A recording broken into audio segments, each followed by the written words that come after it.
তো আজকের ভিডিওতে আমরা দেখব যে প্যান কার্ড অনেক সময় আমরা কারেকশন বা নতুন অ্যাপ্লাই করার পরে কোনো কারণে কোনো ডকুমেন্টস ফল্ট হলে বা কিছু হলে যে অবজেকশনটা পড়ে সেই অবজেকশন আমরা কিভাবে ক্লিয়ার করব এবং অবজেকশন ক্লিয়ার করার পরে কিভাবে ডকুমেন্টস আপলোড করব এই বিষয়টা কিন্তু আমরা অনেকে জানি না, যার জন্য অনেকেই আমাকে ফোন করে বলে দাদা আমি কি করে করব, আমি কিছু বুঝতে পারছি না, কেমন করে করবো একটু আমাকে নেটএক্সেসে দেখিয়ে দিন। তো এরকমভাবে অনেকেই কিন্তু ফোন করে, যার জন্য কিন্তু আজকের ভিডিওটা বানাচ্ছি আমি। তো আজকের ভিডিওতে এটাই আমি দেখাবো যে কিভাবে অবজেকশন ক্লিয়ার করা যায়, সেই কারেকশনের ক্ষেত্রে হোক আর নতুন অ্যাপ্লাইয়ের ক্ষেত্রে হোক। তো চলুন ভিডিও শুরু করা যাক। তো সবার প্রথমে আপনাদেরকে যে ইউটিআই বা এনএসডিএল যে ওয়েবসাইট রয়েছে সেটা লগ ইন করে নেবেন। লগ ইন করে নেওয়ার পরে আপনাদের কিন্তু এই যে পেজটা খুলে যাবে, এই পেজটা কিন্তু খুলে যাওয়ার পরেই কিন্তু আপনার কাজটা শুরু করতে হবে। নিউ প্যান বা অ্যাপ্লাই চেঞ্জের এই ক্ষেত্রে এই জায়গায় কিন্তু আর দেখা যাবে না, সেক্ষেত্রে কিন্তু আপনার এই প্যান অবজেকশন যে অপশন রয়েছে এখানে কিন্তু আপনাকে খুঁজতে হবে। এখানে দেখতে পাচ্ছেন অবজেকশন ক্লিয়ারেন্স 49A, অর্থাৎ এখানে নতুনের ক্ষেত্রে কিন্তু এটা ঠিক আছে। নতুনের ক্ষেত্রে ফাইন্ড অ্যাপ্লিকেশন আন্ডার অবজেকশন এবং অবজেকশন ক্লিয়ারেন্স এখানে দেখতে পাচ্ছেন CSF। এই CSF অর্থাৎ হচ্ছে এটা কিন্তু কারেকশনের ক্ষেত্রে, ঠিক আছে। কারেকশনের ক্ষেত্রে কিন্তু এখান থেকে আপনারা দেখতে পাবেন। যেহেতু এখানে আমি একটা নতুনের ক্ষেত্রে দেখিয়ে দিচ্ছি, নতুনের ক্ষেত্রে দেখিয়ে দিলে কিন্তু নতুনের ক্ষেত্রে যেরকম যে প্রসেসে দেখাবো সেম প্রসেস কিন্তু CSF এর ক্ষেত্রেও একই ব্যাপার, সেম প্রসেস।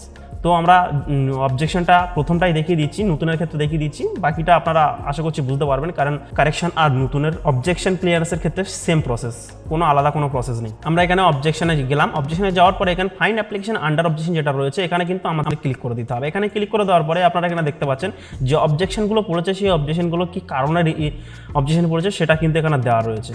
তো এখানে দেওয়া রয়েছে আপনার রেফারেন্স অ্যাপ্লিকেশন নাম্বার, আর এদিকে রয়েছে অবজেকশন ডিটেলস। এই অবজেকশন ডিটেলসে এখানে দেখতে পাচ্ছেন কি কারণ অবজেকশনটা পড়েছে এবং তারপরে এখানে রয়েছে এডিট অপশন। তো আমরা যেহেতু অবজেকশন ক্লিয়ার করব সেক্ষেত্রে আমাদের কিন্তু এই এডিট অপশানে ক্লিক করতে হবে। তো এডিট অপশানে আমরা ক্লিক করে দিলাম। এডিট অপশানে ক্লিক করে দেওয়ার সাথে সাথে কিন্তু আপনার সামনে এরকম একটা পেজ আবার খুলে যাবে, অর্থাৎ আপনি যে ফর্মটা ফিল আপ করেছিলেন সেই ফর্মটা কিন্তু এখানে খুলে যাবে। এখানে খুলে যাওয়ার পরে আপনার স্ক্রল করে নিচে চলে আসতে হবে এবং এখানে দেখতে পাচ্ছেন নেক্সট স্টেপ, এখানে কিন্তু আপনাকে ক্লিক করে এগিয়ে যেতে হবে।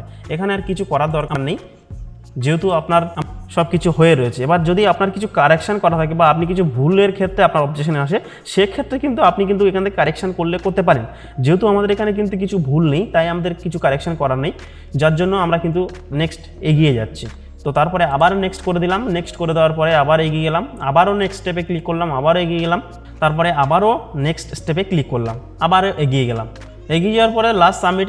এখানে দেখতে পাচ্ছেন আপনার যদি কিছু ভুল হয়ে থাকে সেক্ষেত্রে আপনার ব্যাক স্টেপে ক্লিক করে এখানে কিন্তু আপনার পিছনে গিয়ে সেক্ষেত্রে আপনার যেটা ভুল হয়ে থাকবে সেটা কিন্তু আপনি ঠিক করে নিতে পারেন। যদি আপনার কিছু ভুল না থাকে সেক্ষেত্রে আপনারা সাবমিটে ক্লিক করে দেবেন, কারণ এই সাবমিটে ক্লিক করে দেওয়ার পরে কিন্তু আর অবজেকশন আপনার আসবে না, ঠিক আছে। এই একবারই অবজেকশন আসে, নেক্সট দ্বিতীয়বার আর অবজেকশন আসে না।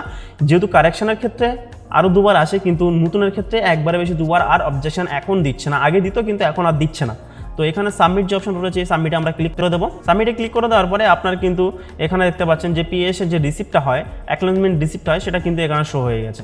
এই অ্যাকনোলেজমেন্ট রিসিপ্টটা কিন্তু আপনাদের কাস্টমারকে যেটা প্রিন্ট আউট করে দেন সেই অ্যাকনোলেজমেন্ট রিসিপ্টটা, তো এখান থেকে প্রিন্ট আউট করে দিতে পারেন। যদি না দিতে চান না দেবেন, সেটা আপনার পার্সোনাল ম্যাটার, সেটা নিয়ে কোনো ব্যাপার না। তারপরে আপনারা এখান থেকে ফর্ম PDF ডাউনলোড করে নেবেন। PDF ফর্ম ডাউনলোড করে নেওয়ার পরে আপনারা কিভাবে এটা ফিল করবেন সেটা আমরা অলরেডি আগে দেখিয়ে দিয়েছি, তবুও আরও একবার বলে দিচ্ছি। আপনার যে ফর্ম রয়েছে ফর্মের ডান দিকে একটা ছবি মারবেন এখানে, এবং এখানে একটা ছবি দেবেন। ছবি দেওয়ার পরে এখানে বাঁ দিকে ছবির উপরে সই হবে এবং এখানে এই ঘরটায় কিন্তু একটা সই হবে।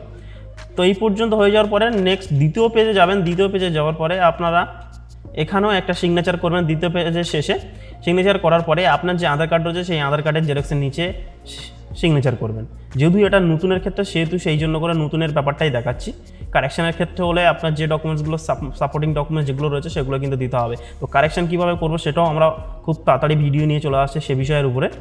তো আজকের যেহেতু অবজেকশন ক্লিয়ারেন্সের দেখাচ্ছি সেহেতু এই অবজেকশনের উপরেই কাজ করবো। তো আমাদের সব কিছু এডিট কমপ্লিট। তারপরে আপনাদেরকে যেটা করতে হবে সেটা হচ্ছে এখানে দেখতে পাচ্ছেন আবারও কিন্তু এই অবজেকশনে ক্লিক করতে হবে। এই অবজেকশনে ক্লিক করে প্যান অবজেকশনে ক্লিক করার পরে এবার আপনারা দেখতে পাচ্ছেন এখানে upload two clear objection documents, অর্থাৎ আপনার কিন্তু অবজেকশনটা ফাইন কমপ্লিট হয়ে গেছে। এবার তারপরে আপনাকে যেটা করতে হবে সেটা ফাইনাল স্টেপে যেটা রয়েছে আপনার ডকুমেন্টসটা কিন্তু আপলোড করতে হবে, কারণ ডকুমেন্টস আপলোড না করলে কিন্তু আপনার কাজটা ক্লিয়ার হবে না। সেক্ষেত্রে আমরা ডকুমেন্টসে ক্লিক করে দেবো, আপলোড ডকুমেন্টসে। এখানে ক্লিক করার পরে তারপরে আপনারা এখানে দেখতে পাচ্ছেন আপনার যেগুলো অবজেকশন ক্লিয়ার করা হয়েছে সেগুলো এখানে শো রয়েছে। এখানে যেহেতু আমি এই 2 নম্বরের স্টেপে অবজেকশনটা ক্লিয়ার করছিলাম, সেহেতু আমরা 2 নম্বরের ক্লিক করে দেবো। এবং এখানে দেখতে পাচ্ছেন আপনারা দুরকমভাবে কিন্তু ডকুমেন্টস আপলোড করতে পারেন। একটা হচ্ছে আপনি ছবি এবং সিগনেচার দুটো রিসাইজ করে আপনি আপলোড করতে পারেন, এবং আমরা যেহেতু এখানে ক্রপ অ্যান্ড আপলোড এখানে ক্লিক করে এখান থেকে করব, সেহেতু এই বিষয়টা কিন্তু আমরা অনেকে জানি না, সেটাও কিন্তু আমরা দেখে নেব। তো ক্রপ অ্যান্ড আপলোডে এখানে ক্লিক করলাম। ক্লিক করার পরে আপনার এখানে চলে আসবে চুজ ফাইল। এই চুজ ফাইলে আপনি ক্লিক করবেন এবং আপনার যে পিডিএফটা তৈরি হবে না, সেই পিডিএফটা আপনাকে কিন্তু এখানে আপলোড করতে হবে। তো এই পিডিএফটা আমরা এখান থেকে সিলেক্ট করে নিলাম, নেওয়ার পরে আপলোড পিডিএফ ফাইলে ক্লিক করে দিলাম। ক্লিক করে দেওয়ার পরে আপনার ফাইলটা একটু আপলোড হতে একটু সময় নেবে। তো দেখতে পাচ্ছেন এখানে ডকুমেন্টসগুলো সব আপলোড হয়ে যাচ্ছে একটার পর একটা। তো তারপরে আপনাকে যেটা করতে হবে, এবার আপনার ছবিটা আর সিগনেচারটা কিন্তু ক্রপ করতে হবে। সেটা এখান থেকে খুব সহজভাবেই করা যায়। তো সেক্ষেত্রে আপনার প্রথমটাতে ক্লিক করতে হবে। ক্লিক করার পরে আপনার ছবিটা যেটা রয়েছে সেটা এখান থেকে আপনি এভাবে ক্রপ করে নেবেন। এভাবে ক্রপ করে নেওয়ার পরে আপনার এই ক্রপ ইমেজ যেটা রয়েছে এখানে ক্লিক করে দেবেন। দেওয়ার পরে এখানে নিজেই শো হয়ে যাবে।